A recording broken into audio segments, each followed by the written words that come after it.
Families in Auburn are putting up a fight to save the historic Dewitt Theater. It has been around for 70 years. But as KCRA-3's Leticia Ordaz reports, big box development now puts it in jeopardy for demolition.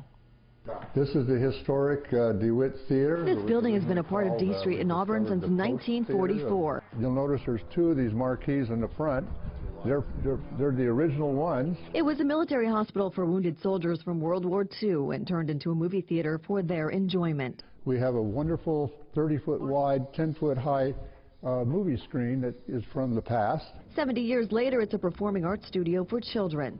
And when my daughter performed here, I told her, honey, you're going to perform on the same stage that Bob Hope performed on. The family who runs it says they can't understand why the county has told them Costco is looking to take over their current location.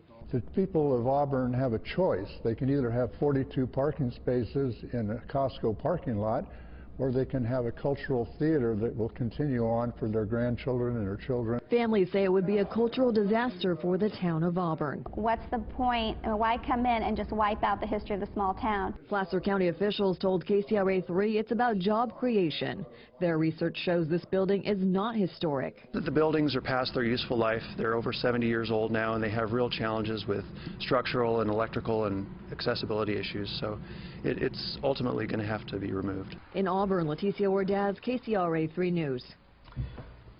By the way, Costco did not return our calls for comment, but the county says it still has to go before the Board of Supervisors. Tonight at 6 p.m., dozens of people will gather at DeWitt Theater to see what they can do to save that old building. The community is also invited to attend.